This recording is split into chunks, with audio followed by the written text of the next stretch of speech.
Youth, you're going to think that you don't have enough experience. Hey, everyone. Welcome back. It is day 6 of our 100 Bravery Challenge.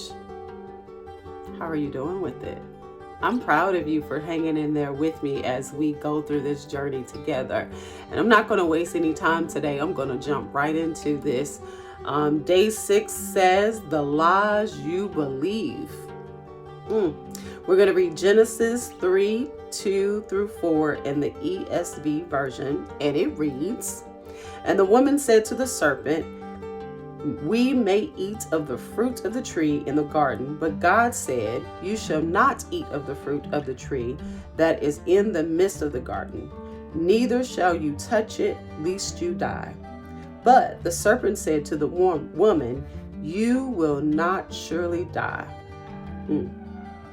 And the book reads, the devotional reads, "Eve was the first woman deceived by words, but not the last. God had said one thing, Satan said another, and Eve fell for Satan's lies. Sin and shame entered our world, and Jesus paid for it with his life. See, you struggle to separate truth from lies is something that every human wrestles with. It's hard to believe truth if your mind is flooded with confusion and false stories. And Satan is the one who is always trying to kill, steal, and destroy, which is John 10:10. Satan is a liar. I know you know that, but I want to say it again. He is a liar. He wants to define you, label you, and stop you from brave in doing the work God has for you. When Satan lies to you, you begin to swirl that thought around your head. For example, she's better at this job than I am. I'm definitely the dumbest person in the office. Soon, lies to yourself leads to lies about others. When you hear a lie, you treat it like it's the truth, and it begins to define you like a label. And then you act out that label. That's interesting. And I can truly agree with that. So we're going to get right back into the application. Be brave says today, read the story of David and Goliath, which is 1 Samuel 17. What are some labels others gave David? Which ones were actually true? For today's conversation, I'm going to start off by giving you a cheat sheet of one label, and I want to see if you can catch other labels if you go back and you read the chapter. And so if you don't know the story of David and Goliath, David, of course, was the youngest of the sons of Jesse, and he killed the giant Goliath, right, with his stones. And so the cheat sheet label that I'm going to give you is David being a youth. Right? And so because he's a youth, you would like to think that youth are unqualified, that you don't have enough of a resume to be able to prove that you can be able to handle specific responsibilities. How lies could be told that we believe. The Bible doesn't say he's unqualified, but I'm going to use an example what I think for myself. If you're a youth, you're going to think that you don't have enough experience. The youngest of his brothers, his job was the least important. He was taking care of sheep. So the world labeled him, I'm assuming, and I'm just going to think about the world that we live in. The world labels youth as unqualified, but his resume didn't.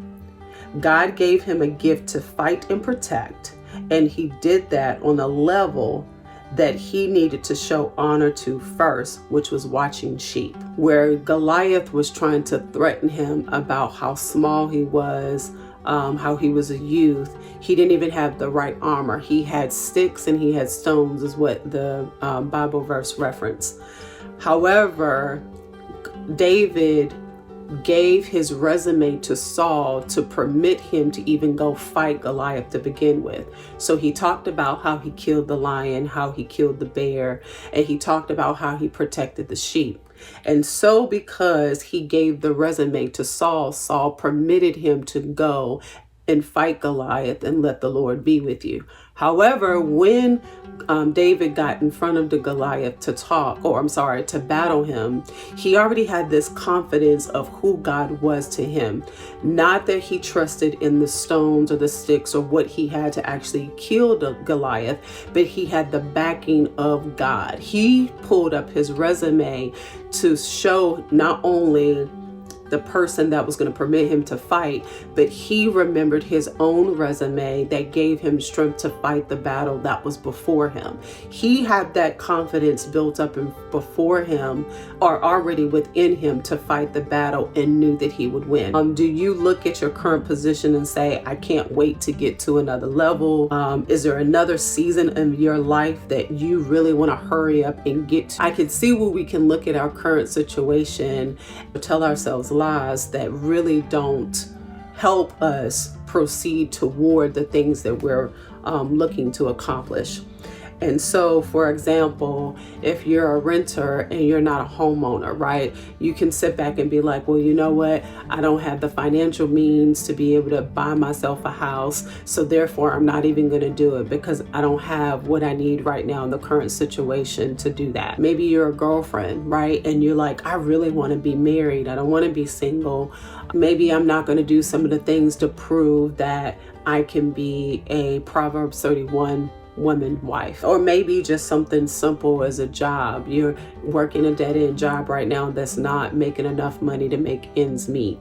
And so you're thinking that, man, maybe I can't even start my own business because I don't even have enough now to be able to help put in money or put toward money to be able to start that business. And so when we tell ourselves that we're not qualified now to be able to make that leap of faith, to be able to do something that we really are aspiring to do, we sit back on it and we think less of ourselves and we think that we're not qualified.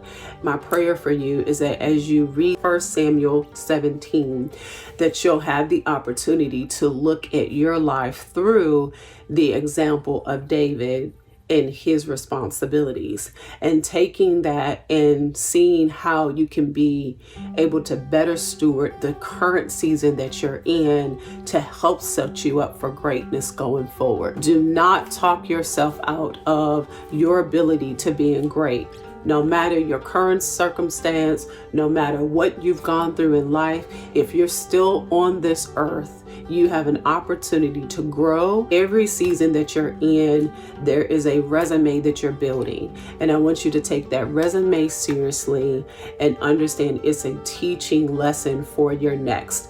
Everything you're doing right now for the now is an opportunity to build another door opening for your next. So I hope this blessed you, and I can't wait to talk to you tomorrow. Have an amazing day. Stay blessed. Talk to you soon. Bye-bye.